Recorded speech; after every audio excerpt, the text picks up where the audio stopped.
Hello students, I am Dr. Anurag Srivastava and we are meeting yet again for the subject of quantitative techniques for managers which is a part of the second semester of your MBA program. तो इस यहाँ पर हम लोग बात कर रहे हैं currently about the model transportation problem specifically के लिए जो मॉडल यूज़ किया जाता है उसको हम लोग समझ रहे हैं, देख रहे हैं। और ट्रांसपोर्टेशन मॉडल में पिछले सेशन में हम लोगों ने इसका इंट्रोडक्शन देखा था, समझा था what specifically is a transportation model problem, कैसे कहाँ पर किस तरह की चीज़ें हम लोग इसको यूज़ करते हैं सॉल्व करने के लिए। और ये समझा था कि यहाँ पर जो सिमिलैरिटी है लीनियर प्रोग्रामिंग से वो ये है कि इनिशियल सोल्यूशन हम एक लेंगे, इनिशियल सोल्यूशन को चेक करेंगे ऑप्टिमम है या नहीं है, और फिर हम ये पता करेंगे कि अगर ये ऑप्टिमम है तो बहुत अच्छी बात है, नहीं है तो उससे बेटर सोल्यूशन क्या होता है, और यही चीज़ रिपीट करते रहेंगे जैसे कि हम एलपी में कर रहे थे। ये काम करने के जो तरीका होगा वो यहाँ पे थोड़ा अलग है। तो इनिशियल सोल्यूशन निकालने के लिए स्पेसिफिकली ऐसा कोई तरीका हम लीनियर प्रोग्रामिंग में नहीं कर रहे थे, सिंपलेक्स मेथड में यूज़ नहीं करते थे, लेकिन in case of transportation model we have 3 different methods for finding the initial solution, for developing the initial solution of a transportation model problem, जिसमें से 2 नॉर्थ वेस्ट कॉर्नर रूल और least cost method ये हम लोगों ने पिछले session में देखे थे।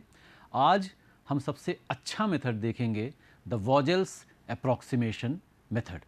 Rogers approximation method, which is the best method for finding the initial solution of a transportation model problem. North west corner rule का जो फ़ायदा था कि वो बहुत ही सिंपल था, बहुत ही आसान था। सेकेंडों में एक तरह से आप इनिशियल सोल्यूशन पता कर सकते हैं ट्रांसपोर्टेशन मॉडल प्रॉब्लम का, और उसके बाद फिर उसको ऑप्टिमाइज़ करने में ऑब्वियसली आप प्रोसीड करेंगे ही करेंगे। ये उसका एडवांटेज था। लीस्ट कॉस्ट मेथड जो है वहाँ पर हम थोड़ा सा हमने दिमाग लगाने की कोशिश की, तो उससे फ़ायदा ये हुआ कि थोड़ा बेटर इनिशियल सोल्यूशन मिला, मतलब कि जो इनिशियल सोल्यूशन की जो वैल्यू आई वो थोड़ी कम आई। और उससे फ़ायदा क्या होगा कि जो इटरेशंस हम परफॉर्म कर रहे हैं, जो रिपीटिशंस हम परफॉर्म कर रहे हैं, जो बार बार स्टेप्स को रिपीट कर रहे हैं, लीनियर प्रोग्रामिंग में हम इन्हें एक सिंपलेक्स टेबल बनाई, फिर अगली बनाई, फिर अगली बनाई, इस तरह से जो प्रॉब्लम्स हम लोगों ने देखी थी उसमें 3 स्टेप में हो गया था काम, वरना लेकिन ज़्यादा में भी हो सकता है। तो वो स्टेप्स हमको बार बार रिपीट हम करते हैं, जिसको हम इटरेशन बोलते हैं। So they several iterations we need to perform. तो जो इनिशियल सोल्यूशन जो होगा, इनिशियल सोल्यूशन और ऑप्टिमम सोल्यूशन में जितना ज़्यादा डिस्टेंस होगा उतने इटरेशंस बढ़ जाएंगे, वो डिस्टेंस जितना कम होगा इटरेशंस उतने कम हो जाएंगे। तो आसान तरीका या छोटा तरीका अगर हम इनिशियल सोल्यूशन निकालने का यूज़ करेंगे, NWCR अगर यूज़ करेंगे, तो ऐसा हो सकता है कि ज़्यादा इटरेशंस लग जाएं ऑप्टिमम सोल्यूशन तक पहुंचने में। तो अल्टीमेटली इनिशियल सोल्यूशन तो कम टाइम में निकला, लेकिन फाइनल आंसर जो है वो ज़्यादा टाइम कंज्यूम करेगा, आपको वहाँ तक पहुँचने में ज़्यादा टाइम लग जाएगा। तो लीस्ट कॉस्ट मेथड से अगर 1 या 2 इटरेशंस बच जा रहे हैं तो उससे बेनिफिट हो रहा है कि हमारा टाइम बच रहा है। लेकिन लीस्ट कॉस्ट मेथड में भी एक ड्रॉबैक थी। होगा क्या कि हम कोशिश तो ये कर रहे हैं कि सबसे कम कॉस्ट वाले सेल में एलोकेशन करें, लेकिन ये पक्का है कि जब एक सेल में आप एलोकेट करेंगे तो कुछ और सेल ऐसे होंगे जो ब्लॉक हो जाएंगे हमेशा। जब भी एक सेल में आप करेंगे एलोकेट तो कुछ और सेल ऐसे होंगे जो कि ब्लॉक हो जाएंगे। तो जो सेल ब्लॉक हो रहे हैं वो हो सकता है वहाँ पर भी कॉस्ट कम रही हो, और अल्टीमेटली ये हो सकता है जैसा कि इस पर्टिकुलर प्रॉब्लम में हुआ भी था कि मैक्सिमम हाईएस्ट कॉस्ट वाले जो 2 first highest and second highest cost वाले सेल में भी हमको कुछ एलोकेशन करना पड़ गया। कोशिश कर रहे थे लीस्ट कॉस्ट में एलोकेट करने की, लेकिन हाईएस्ट कॉस्ट में एलोकेट करना पड़ा, जिसके कारण से जितनी कॉस्ट कम हो सकती थी उतनी कम नहीं हो पाई। तो ये तो हमेशा होएगा ही। तो वॉजल्स अप्रॉक्सीमेशन मेथड में, which is the best method of obtaining the initial solution, यहाँ पे हम क्या कर रहे हैं, यहाँ पे हमने थोड़ा और लॉजिक लगाया। हमने कहा कि जब एक सेल में एलोकेट करने से कुछ और सेल ब्लॉक होते हैं तो हम ये पता करें कि अगर हम किसी एक सेल में एलोकेट नहीं कर पाते हैं तो दूसरा बेस्ट, सेकेंड बेस्ट ऑप्शन हमारा क्या होगा, और उसके बेसिस पर डिसाइड करें, ना कि फर्स्ट जो बेस्ट ऑप्शन है उसके बेसिस पर ना करके सेकंड बेस्ट ऑप्शन पे डिसाइड करें। इसकी लॉजिक थोड़ा सा और हम देखेंगे अभी उसी एग्जांपल को, तो समझ में आएगी। तो this is the best method of obtaining the initial solution. It consist of determining row and column penalties. The row penalty is calculated by subtracting the minimum cost element from the second least cost element in the row, and the column penalty similarly is calculated by subtracting the minimum cost element from the second least cost element in the column. तो जैसे ये जो problem है, अब हम ये बात यहाँ पे जो समझने वाली है वो ये है कि जो लीस्ट कॉस्ट वाला सेल है वो है F1W4 और लीस्ट कॉस्ट है 13. तो वॉजर्स अप्रॉक्सीमेशन जो लीस्ट कॉस्ट मेथड में हमने यहाँ पे एलोकेट कर दिया, और यहाँ पे एलोकेट जब हमने किया था, अगर हम फिर से उसको देख लें 11 यूनिट की थी, तो ये 3 सेल ब्लॉक हो गए थे क्योंकि ये 11 यूनिट तो ख़त्म हो गई, तो ये 3 सेल ब्लॉक हो गए. अब इन 3 सेल को अगर हम देखें तो नेक्स्ट लीस्ट कॉस्ट वैसे तो 14 है, लेकिन 16 भी काफ़ी कम है, 21, 25, ये 3 सेल जो कम कॉस्ट वाले हैं ये हमारे ब्लॉक हो जा रहे हैं. जैसे ही हमने यहाँ पे इसी तरह से एलोकेट किया, यहाँ पे जब एलोकेट कर रहे थे उसके बाद ये ब्लॉक हो गया था, तो ये ब्लॉक हो गया, 18 भी कम ही कॉस्ट है. इसी तरीके से लास्ट में हमें करना क्या पड़ा, यहाँ पे एलोकेट करना पड़ा, यहाँ पे एलोकेट करना पड़ा, यहाँ पे एलोकेट करना पड़ा, क्योंकि कोई ऑप्शन ही नहीं बचा था. तो अब हम क्या करेंगे, अब हम ये नहीं देखेंगे केवल कि यहाँ पे लीस्ट है कि नहीं है, हम ये देखेंगे कि अगर ये लीस्ट वाला छूट गया तो दूसरा बेस्ट ऑप्शन क्या है ये भी देखेंगे, और उसके हिसाब से रो और कॉलम पेनाल्टी निकालेंगे. मतलब रो पेनाल्टी जैसे निकाली, तो हमने कहा कि इस रो में फर्स्ट रो F1 रो में जो है 11 यूनिट्स तो हमें लिखनी ही लिखनी है, चाहे यहाँ लिखें चाहे यहाँ लिखें, इन चारों में से कहीं ना कहीं F1 यूनिट्स 11 यूनिट्स लिखनी ही लिखनी है. तो ये 11 यूनिट्स जो हैं अगर यहाँ पे आनी ही हैं, अगर बेस्ट ऑप्शन क्या है वो ये है कि हम 11 यूनिट्स यहाँ पे डाल दें, लेकिन अगर हम यहाँ नहीं डाल पाते हैं तो नेक्स्ट बेस्ट ऑप्शन क्या है हमारे लिए, नेक्स्ट बेस्ट ऑप्शन है कि यहाँ पे डालें, और अगर यहाँ पे नहीं हो पाया, यहाँ पे हम जाते हैं तो जो पेनाल्टी लग रही है वो 3 रुपये की लग रही है. इफ़ दीज आर रुपीज़ तो 3 रुपये की पेनाल्टी लग जाएगी. इसी तरीके से अगर हम दूसरे रो में देखें तो बेस्ट ऑप्शन है ये, सेकेंड बेस्ट ऑप्शन है ये, again the penalty is 3, and in the last row best option यहाँ पर अब है 18 और सेकेंड बेस्ट ऑप्शन है 27 एंड द पेनाल्टी इज 9. तो ये समझने वाली चीज़ है. क्या हुआ, क्या हो रहा है यहाँ पे कि बेस्ट, ये जो यहाँ पर 11 यूनिट्स हमको रखनी तो ही है कहीं ना कहीं, यहाँ 13 यूनिट्स कहीं ना कहीं डालनी ही है, यहाँ पे 19 यूनिट्स कहीं ना कहीं डालनी ही है. अब अगर हम 13 लोएस्ट कॉस्ट से शुरू करते हैं तो हमने बचाया कितना, 3 रुपये बचाए 1 यूनिट पे. अगर हम इसमें नेक्स्ट बेस्ट जो है 14 यहाँ पे करते हैं तो हमने कितना बचाया, 3 रुपये बचाए पर यूनिट. लेकिन अगर हम देखिए लोएस्ट इज 13, सेकेंड लोएस्ट 14, फिर 16, फिर 17, 18 की 2 हैं, और उसमें से भी इस यहाँ पर अगर हम एलोकेट कर दें तो हम 9 रुपया बचाएंगे, 1 यूनिट पे 9 रुपये बचाएंगे. अगर हम यहाँ पे 1 लिखते हैं तो 9 रुपये बच गया, अगर हम यहाँ पे 2 लिखते हैं तो 18 रुपये बच गए. तो ये हमारे लिए ज़्यादा बेनिफिशियल है. तो मिनिमम कॉस्ट न देख करके हम मैक्सिमम पेनाल्टी देखेंगे, लेकिन केवल इतने के बेसिस पे नहीं, हमें उसी तरीके से कॉलम पेनल्टी भी कैलकुलेट करनी होगी. तो कॉलम पेनल्टी अगर हम देखें तो यहाँ पर क्या हुआ, यहाँ पे जो बेस्ट ऑप्शन है वो है F2W1 और सेकेंड बेस्ट है F1W1. 17 और 21 जो दोनों का जो डिफरेंस है दैट इज़ 4. सिमिलरली यहाँ पर क्या है, 16 एंड 18 द डिफरेंस इज 2, यहाँ पे 14 एंड 18 द डिफरेंस इज 4, और यहाँ पे 13 एंड 23 द डिफरेंस इज 10. तो ये हमें इस तरीके से मिल गई सारी पेनल्टीज़. पहली रो, दूसरी रो, तीसरी रो, पेनल्टीज़ आर 3, 3 एंड 9, और यहाँ पे पेनल्टीज़ हैं 4, 2, 4 and 10. It is just a coincidence in this case. ऐसा ज़रूरी नहीं है कि हमेशा हो कि मैक्सिमम पेनल्टी जो है वो हमें लोएस्ट कॉस्ट वाले सेल में ही मिल रही है, तो ऐसा है, लेकिन आगे कुछ चेंज हो सकता है. अब इसमें क्या हुआ कि लीस्ट कॉस्ट मेथड में भी हम यहीं पे एलोकेट कर रहे थे, और वॉजर्स अप्रॉक्सीमेशन मेथड जो अब हम लोग देख रहे हैं उसमें भी यहीं पे एलोकेट कर रहे हैं, लेकिन हमेशा ऐसा ही होगा ये ज़रूरी नहीं है, और आगे इसी में कुछ डिफरेंसेस इसी प्रॉब्लम में हमको मिलेंगे. तो ये जो और एक चीज़ मैंने आपको पिछले सेशन बताई थी कि north west corner rule, least cost method और वॉजर्स अप्रॉक्सीमेशन मेथड जो हम लोग देख रहे हैं, तीनों में कैसे आइडेंटिफाई करना है कि किस सेल में एलोकेशन करना है, वो अंतर है. NWCR में सीधे नॉर्थ वेस्ट कॉर्नर से शुरू किया, लीस्ट कॉस्ट मेथड में लीस्ट कॉस्ट वाले सेल से शुरू किया, यहाँ पे हाईएस्ट पेनाल्टी वाले सेल से शुरू किया. तो ये तरीका अलग हो रहा है। लेकिन फिर जैसे आइडेंटिफाई हो गया कि किस सेल में एलोकेट करना है, फिर वहाँ करना कितना है वो सेम है तीनों में, maximum possible allocation has to be made. तो मैक्सिमम इज़ 11 यहाँ पे, 15 यहाँ पे, तो मैक्सिमम इज़ 11। 11 ख़त्म हो गया और 15 में से बचा 4। अब वॉजल्स अप्रॉक्सीमेशन मेथड थोड़ा कॉम्प्लिकेटेड है, लेकिन इसका एडवांटेज ये है कि इससे हमें बहुत ही बढ़िया इनिशियल सोल्यूशन मिलता है। कई केसेस में ऐसा भी हो सकता है कि जो इनिशियल सोल्यूशन हो वही ऑप्टिमम हो जाए। आपने इनिशियल सोल्यूशन निकाला, उसको चेक किया ऑप्टिमैलिटी के लिए और पता चला कि वही ऑप्टिमम सोल्यूशन है, तो काम आपका काफ़ी कम हो जाता है। आपका जो टाइम जो लगेगा टोटल वो कम हो जाएगा। This is the benefit of the Vogel's approximation method over the least cost method and also the north west corner rule. तो इसलिए इसको थोड़ा सा ध्यान से समझना भी है हम लोगों को। तो ये तो 11 यूनिट्स इसकी तो ख़त्म हो गई, तो हम इन तीनों सेल को तो हम मान लें कि अब यहाँ पे तो कुछ होना नहीं है। इसमें हमने एक डैश लगा दिया या क्रॉस लगा दीजिए, ये दिखाने के लिए कि these cells are now blocked. और इतना करने के बाद हमने जो ये जो सप्लाई और डिमांड की वैल्यूज़ थी उनको तो रिवाइज़ कर ही दिया है, साथ ही साथ पेनल्टीज़ को भी चेक करना पड़ेगा कि इसमें कुछ चेंज तो नहीं आया।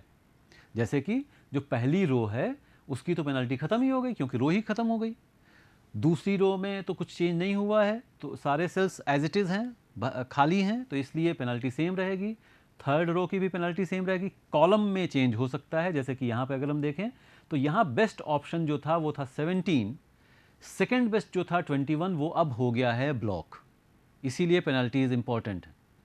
और अब हम देख सकते हैं कि जो सेकेंड बेस्ट ऑप्शन अब वो ये हो गया है, तो पेनल्टी कितनी हो गई, जो पहले पेनल्टी 4 थी वो अब 32 - 17, the value now of the penalty has increase from 4 to 15। अब ये सेल हमारे लिए ज़्यादा ज़रूरी हो गया यहाँ पे एलोकेशन करना, बाकियों को भी लेकिन देख लें। यहाँ पे जो बेस्ट ऑप्शन था वही ख़त्म हो गया, तो ये बेस्ट हो गया सेकेंड बेस्ट। तो 18 और 27 का जो डिफरेंस है, पहले पेनल्टी 2 थी अब वो बढ़ करके 9 हो गई। कैसे पेनल्टीज चेंज हो रही हैं, इट इज़ इंपॉर्टेंट। यहाँ पे जो बेस्ट ऑप्शन था और जो सेकेंड बेस्ट है वो सेम है, तो पेनल्टी सेम रहेगी, वैसे ही लिखा रहने दीजिए। और यहाँ पे जो बेस्ट ऑप्शन था वो तो ख़त्म ही हो चुका है, उसको हमने यूज़ कर लिया।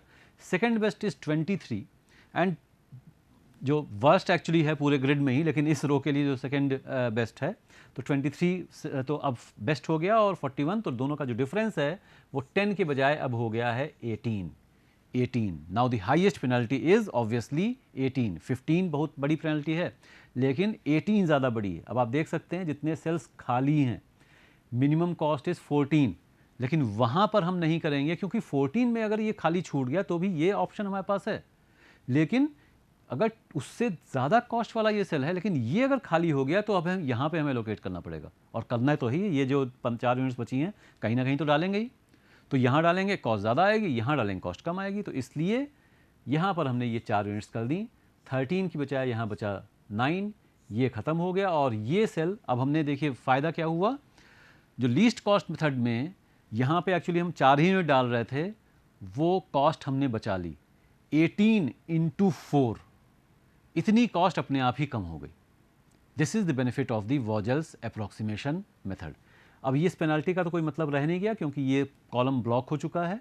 बाकियों में देख लें कि कहीं कुछ चेंज आया कि नहीं आया। 14 and 17 the penalty remains 3, 18 and 27 the penalty remains 9। यहाँ पर 17 and 32 15 ही रहेगा, 18 and 27 9 ही रहेगा, 14 and 18 4 रहेगा। जो पेनल्टी वैल्यूज़ हैं 15, 9, 4, 9 and 3, the highest penalty now is 15। तो इस पेनल्टी को अवॉइड करने के लिए क्या करना है, यहाँ एलोकेशन करना है। यहाँ पे कितना करेंगे, 9 और 6, 9 और 6 में से यहाँ एलोकेशन हो गया 6 का। 6 का एलोकेशन हुआ तो ये ख़त्म हो गया, और ये 9 की जगह बचा 3। ये सेल भी हमारा हो गया ब्लॉक।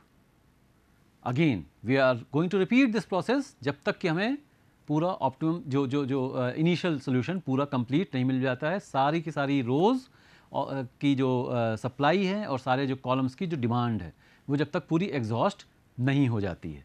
तो again we are going to revise, see if the penalties need to be revised. तो यहाँ पर F2 रो में क्या हो रहा है, 18 and 14 अब जो बेस्ट ऑप्शन था 14 वो तो है अवेलेबल, लेकिन सेकंड बेस्ट जो है वो 17 के बजाय अब वो 18 है। तो इसलिए यहाँ पेनल्टी जो है वो 3 से चेंज होकर के 4 हो गई।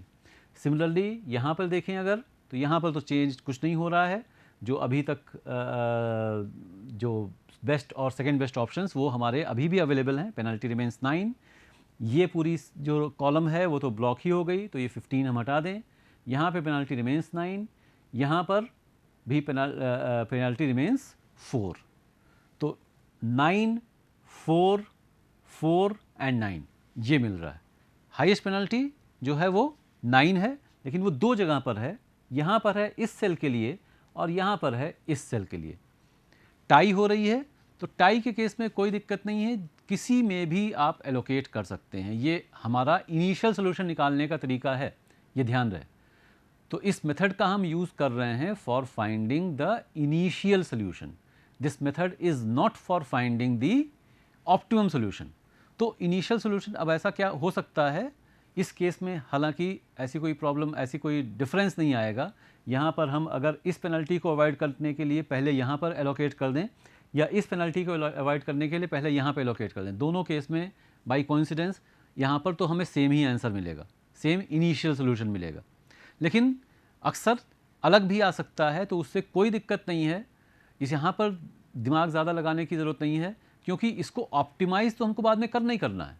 तो थोड़ा बहुत वेरिएशन अगर हो जाएगा, कुछ 19-20 का असर फ़र्क पड़ जाएगा, एक से 800 आ गया, दूसरे से 750 आ गया, तो बाद में तो ऑप्टिमाइज़ तो करना ही है। यहाँ पर दिमाग लगाने के बजाय बेहतर है कि बाद में जब हम ऑप्टिमाइज़ करेंगे तो सिस्टमेटिक तरीके से वो काम करें। तो दोनों में से कोई भी चूज़ कर सकते हैं। पहले ये सेल है तो पहले अगर इसको ले लें, तो यहाँ पर कितना एलोकेट करना है, 10 इधर है और इधर 3 है, तो यहाँ पे हो गया 3, ये 3 ख़त्म हो गया और इस 10 में से बचा 7 और ये सेल ब्लॉक हो गया, ये सेल ब्लॉक हो गया।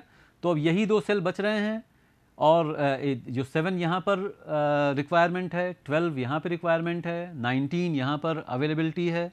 तो पेनल्टी वाइज की बात करें, पेनल्टी रिवाइज करने की बात करें, ना भी करें, या जो सिस्टम कर रहे थे तो वैसे करते रहें अगर, तो ये पेनल्टी ख़त्म हो जाएगी। यहाँ पे पेनल्टी 9 रहेगी, यहाँ पे पेनल्टी कोई बात ही नहीं रह गई, क्योंकि एक ही सेल बच रहा है इस पर्टिकुलर कॉलम में और यहाँ पर भी एक ही बच रहा है इस पर्टिकुलर कॉलम में। और इन दोनों में जो कम कॉस्ट है वहाँ पर हम पहले एलोकेट अगर कर दें, फाइनल कुछ जो बचा हुआ है, तो यहाँ पे हो गया 12, ये ख़त्म हो गया, 19 में से बचा 7, यहाँ पे हो गया 7, ये 7 ख़त्म हो गया, ये 7 ख़त्म हो गया। So this is how we go about using the Vogel's approximation method. क्या फ़ायदा हो रहा है हमको? फ़ायदा, और अभी टेंजिबली फ़ायदा देखेंगे भी कि ये जो कॉस्ट वैल्यूज़ आ रही हैं इसमें क्या डिफरेंस आ रहा है। देखिए, नॉर्थ वेस्ट कॉर्नर रूल में तो हमने कोई भी कुछ भी ऐसा कुछ करने की कोशिश ही नहीं की। नॉर्थ वेस्ट कॉर्नर रूल में कॉस्ट को तो ध्यान दिया ही नहीं, और उससे कोई ऐसा खास फ़र्क नहीं पड़ता है, थ्योरेटिकली को कोई फ़र्क नहीं पड़ता है। क्या मतलब है? इनिशियल सोल्यूशन जो है वो हमको केवल एक स्टार्टिंग पॉइंट देता है। Initial solution just provides us अ स्टार्टिंग पॉइंट, प्रॉब्लम को सॉल्व करने की शुरुआत हमको यहाँ से मिलती है इनिशियल सोल्यूशन से। तो इनिशियल पॉइंट वो हमको मिल जा रहा है नॉर्थ वेस्ट कॉर्नर रूल से भी, वो हमको मिल जा रहा है लीस्ट कॉस्ट मेथड से भी, वो हमको मिलेगा वॉजल्स अप्रॉक्सीमेशन मेथड से भी। तीनों से ये इनिशियल पॉइंट तो मिलेगा ही मिलेगा। नॉर्थ वेस्ट कॉर्नर रूल में क्योंकि हमने इस पे ध्यान दिया कि इनिशियल कॉस्ट, हमें इनिशियल सोल्यूशन कैसा मिल रहा है, इस पे ध्यान न दे करके हमने इस पे ध्यान दिया कि आसानी से हमको इनिशियल सोल्यूशन मिल जाए, इस पे हमारा फोकस था। तो इसलिए हमने क्या किया कि एक कॉर्नर से, और वो नॉर्थ वेस्ट या टॉप लेफ्ट कॉर्नर हो, या हम ले कोई भी कॉर्नर सकते थे, कहीं से भी शुरू कर सकते थे। नॉर्थ वेस्ट की जगह नॉर्थ ईस्ट कर देते, या साउथ वेस्ट कर देते, या साउथ ईस्ट कर देते, किसी भी कॉर्नर से शुरू कर दीजिए। एक कॉर्नर से शुरू करके और उसी तरह से बढ़ते चले जाते, वो भी एक तरीका हो सकता था। कन्वेंशन ये है कि हम नॉर्थ वेस्ट कॉर्नर से शुरू करते हैं, तो ये एक काम हो गया। लीस्ट कॉस्ट में हमने अपनी तरफ से प्रयास किया, हमने अपनी तरफ से कोशिश की। What we tried to do, we tried to make allocations in the cells with least cost, लेकिन उसमें भी कॉन्स्ट्रेंट है। उसमें कॉन्स्ट्रेंट क्या है कि लीस्ट कॉस्ट में आप लीस्ट कॉस्ट सेल में एलोकेट तो तभी कर पाएंगे जब वहाँ पे कुछ रिक्वायरमेंट होएगी। तो वहाँ पर अगर कोई रिक्वायरमेंट ही नहीं बच रही है तो फिर वो सेल चाहे लीस्ट कॉस्ट हो तो भी खाली रह जाएगा, और आपके पास ऑप्शन जब बचेगा नहीं तो हायर कॉस्ट वाले सेल में भी आपको एलोकेशन करना पड़ सकता है। तो शुरुआत जो लीस्ट कॉस्ट मेथड की जो हो रही थी वो तो यहीं से हो रही थी, शुरुआत तो इसी वाले सेल से हो रही थी, और यहाँ पे हमने उतनी ही एलोकेशन की थी जितनी की यहाँ पे की थी, क्योंकि जब हमने आइडेंटिफाई कर लिया एक बार कौन सा सेल, तो वहाँ तो मैक्सिमम ही करना है, तो मैक्सिमम तो चाहे लीस्ट कॉस्ट में हो चाहे वॉल्यूम अप्रॉक्सीमेशन मेथड में हो वही होगा। लेकिन इफ़ यू रिमेंबर एंड में क्या हो रहा था, जो हाईएस्ट कॉस्ट वाले सेल हैं, प्रॉब्लम तो यही थी, तो हाईएस्ट कॉस्ट वाले, सेकंड हाईएस्ट कॉस्ट इज 32 और हाईएस्ट कॉस्ट इज 41। तो इसके बावजूद कि हमने कोशिश की कि लीस्ट कॉस्ट सेल्स में एलोकेशन करें, तब भी हम जो दो हाईएस्ट कॉस्ट वाले सेल हैं वहाँ पे भी हमको एलोकेशन करना पड़ गया था। नतीजा क्या हुआ कि नॉर्थ वेस्ट कॉर्नर रूल से तो कॉस्ट कम आई, लेकिन फिर भी कॉस्ट शायद उतनी कम नहीं हो पाई जितनी की हो सकती थी, क्योंकि we were forced to make allocations in the cells with higher costs F3W1 and F3W4। वो चीज़ हम अवॉइड कर पाए using the Vogel's approximation method only because we focused not on the least cost but on the penalties, क्या है मतलब कि हम ये ना देख करके, ये ना सोच करके कि कहाँ पर कॉस्ट मिनिमम है, हम ये देख रहे हैं अब कि अगर मिनिमम कॉस्ट का एडवांटेज नहीं उठा पा रहे हैं, अगर मिनिमम कॉस्ट का एडवांटेज नहीं उठा पा रहे हैं तो फिर उसके बाद का बेस्ट ऑप्शन कौन सा है। तो जैसे कोई भी एक एग्जांपल है, पेनल्टी का मतलब क्या है, हम मान लीजिए कि कुछ भी काम कर रहे हैं, हम एक दुकान, हमें कुछ ख़रीदना है, हम एक दुकान पे गए और वहाँ पे उस चीज़ का कुछ भी XYZ कुछ भी दाम है, X में मिल रही है, और हमने कहा कहीं और भी ट्राई कर लें। अब ऐसा हो सकता है, लेकिन मान लीजिए कि उस दुकान से अगर आप गए तो दूसरी दुकान जो है वो कहीं दूर के इलाके में है, वहाँ जा कर के आपको पता करना पड़ेगा और वापस नहीं आ पाएंगे, वापस यहाँ पे नहीं आ पाएंगे। तो अगर आपको पता है कि दूसरी दुकान में यहाँ पर अगर 10 रुपये की वो चीज़ मिल रही है तो वहाँ पर या तो 8 रुपये की मिलेगी, लेकिन अगर ज़्यादा नहीं हुआ तो 12 से, मतलब 8 से 12 की रेंज में मान लीजिए सपोज़ मिल जाएगी। तो आपने कहा कि ठीक है, इतनी पेनाल्टी तो हम उठा सकते हैं। लेकिन आपको अगर कहीं कुछ ऐसा पता चल जाए कि वहाँ पे कम तो हो सकता है, लेकिन हो सकता है कि दाम बढ़ के 20 रुपया भी हो जाए, तो आप वो रिस्क नहीं उठाएंगे क्योंकि पेनल्टी ज़्यादा है, पेनल्टी ज़्यादा है। तो वैसे ही यहाँ पे भी बात हो रही है, पेनल्टी की बात हम लोग कर रहे हैं। तो पेनल्टी, अब यहाँ पे हम क्या देख रहे हैं, हम ये देख रहे हैं कि इस सेल में एलोकेट नहीं कर पाए तो फिर क्या ऑप्शन हमारे पास है। अगर ये सस्ती चीज़ हम नहीं खरीद पाए तो ऑप्शन क्या है, दाम कितना बढ़ जाएगा। अगर हम मान लीजिए कोई चीज़ खरीदना चाहते हैं, आज नहीं खरीदें कल खरीद लें, तो दाम कितना बढ़ जाएगा। तो इसी को थोड़ा सा अगर एग्जाम्पल चेंज कर लें, अब हम दो चीज़ें खरीदनी है, दोनों ही चीज़ें 10 रुपये की मिल रही हैं हमको, या दोनों चीज़ें या हम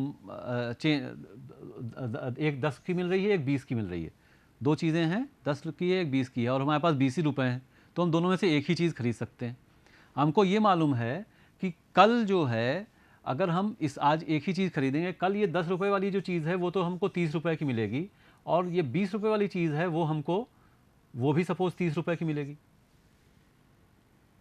तो आज हम क्या करें, अभी आज हम दोनों में से एक ही चीज़ खरीद सकते हैं, तो इसमें इसका दाम बढ़ने पे ज़्यादा नुकसान होगा, इसका दाम बढ़ने पे कम नुकसान होगा। तो 20 रुपये वाली चीज़ हम खरीद लें, 10 रुपये ना खरीदें, 10 रुपये वाली चीज़ आज खरीद लें, 20 वाली कल खरीद लेंगे, तो हमें नुकसान होगा 10 रुपये का। और अगर हम 20 वाली आज खरीदेंगे, कल 10 वाली खरीदेंगे, तो हमें नुकसान होगा 20 रुपये का। वही चीज़ हम लोग यहाँ पे कर रहे हैं, उसी पेनल्टी की हम यहाँ बात कर रहे हैं। उस पेनल्टी को हमको अवॉइड करना है। तो जब हमने मैक्सिमम पेनल्टीज़ निकाली, उन मैक्सिमम पेनल्टीज़ को अवॉइड करने की कोशिश की और उनको अवॉइड करने से हमको कॉस्ट कम मिल रही है। ये हमारा बेनिफिट है। तो कॉस्ट आई कितनी ये देख लें हम लोग, अगर कॉस्ट कितनी आ रही है तो इतना एलोकेशन तो हम लोगों ने किया ही था अभी, और ये सारे एलोकेशंस जो करके हम देख रहे हैं, यहाँ पे 11 हो गया, यहाँ पे इस सेल में 6 हो गया, इस सेल में 3, इस सेल में 4 है, यहाँ 7 है और यहाँ पे 12 है। और जब हम कॉस्ट निकाल रहे हैं तो जब मल्टीप्लाई करके सारी कॉस्ट जब निकाल रहे हैं तो ये कॉस्ट आ रही है 796। If you remember from the previous session, north west corner rule में जो हमने कॉस्ट निकाली थी वो आई थी 1095। लीस्ट कॉस्ट मेथड से जो हमारी कॉस्ट आई थी वो आई थी 922, 922 रुपये आई थी, और अब आ रही है 796। कितना कम कॉस्ट हो गई। ऑब्वियसली ऑप्टिमाइज तो अभी भी करना पड़ेगा, ऑप्टिमम सोल्यूशन तो अभी भी हमको देखना है, लेकिन पहले अगर नॉर्थ वेस्ट कॉर्नर रूल से हम यहाँ से शुरू करेंगे, अगर कॉस्ट मान लीजिए कि 500 है तो हमें यहाँ से यहाँ तक जाने में ज़्यादा टाइम लगेगा, यहाँ से यहाँ तक जाने में कम टाइम लगेगा, यहाँ से यहाँ तक जाने में और कम टाइम लगेगा। तो ये जो टाइम हम बचा रहे हैं, तो नॉर्थ वेस्ट कॉर्नर रूल से जो हमने टाइम बचाया था इनिशियल सोल्यूशन निकालने में, उससे ज़्यादा टाइम यहाँ पे बच जाएगा। लीस्ट कॉस्ट मेथड में जो टाइम बचाया था तो इनिशियल सोल्यूशन निकालने में उससे ज़्यादा टाइम यहाँ बच जाएगा। तो वॉजल्स अप्रॉक्सीमेशन मेथड जो है वो लंबा ज़रूर है, लेकिन एक बार आपने इस लंबे मेथड से इनिशियल कॉस्ट निकाल ली तो फाइनल कॉस्ट तक पहुँचने के में आपको कम टाइम लगेगा। This is the benefit of Vogel's approximation method. तो ऑप्टिमम सोल्यूशन के लिए जो तरीके होते हैं उनको देखेंगे हम लोग आगे के सेशंस में। इस चीज़ से आगे कैसे बढ़ेंगे। Thank you. Till then we meet again.